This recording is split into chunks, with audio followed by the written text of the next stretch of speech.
to have restraint. It just went on so long, like a slave beat.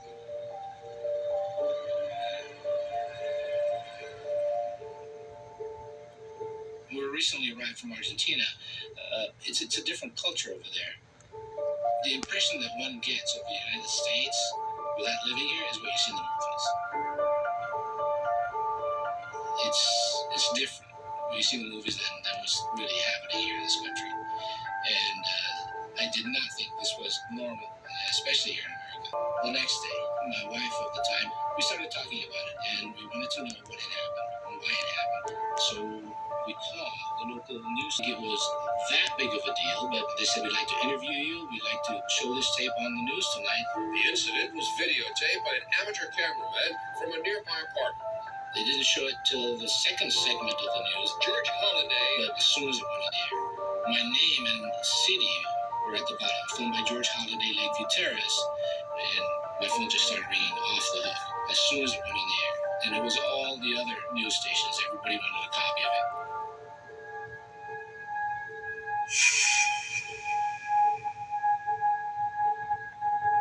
There had always been tension with LAPD going back even before the Watch riots. In the early 90s, it was madness because there was no rapport between the people who were supposed to be protecting the citizens and the citizens themselves. We just looked at them as an occupying force. At the age of 17, I remember police beating the out of me. Before it's Rodney King getting beat, the first thing I said, something happens every day. They just got it on videotape. When everything hit with Rodney King, the first time ever, we saw what we always knew.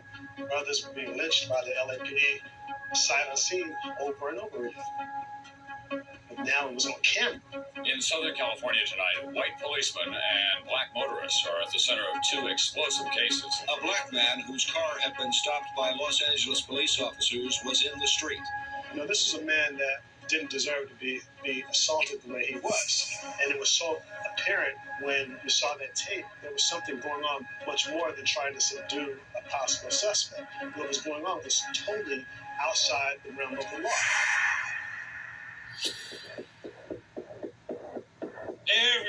Everybody is watching the tape. We in the black community know about those ass whoopings. They've been going on. The mere fact that Rodney King beating was actually caught on tape was the only thing groundbreaking or isolated about that incident. We thought that videotape was going to make a difference 25 years ago. We had been watching the video over and over. Los Angeles was not a stranger to civil unrest, and we feared people getting out of control again. In Los Angeles, the case of 4 policemen charged in the beating of a black motorist is still being bogged down in legal maneuvering. Thursday, an appeals court ordered the trial to be held in a different location. The court selects the County of Ventura as the venue for the trial of this case.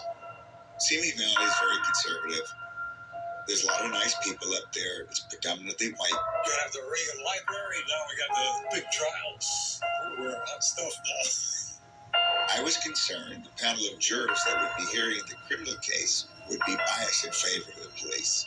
There's a great deal of LAPD officers and police officers of various stripes living in the Simi Valley area.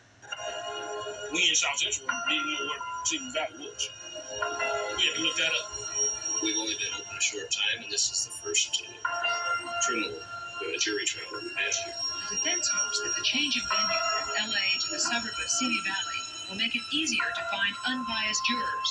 But critics of the police point out that, unlike LA, Simi Valley is a predominantly white community that is home to hundreds of law enforcement.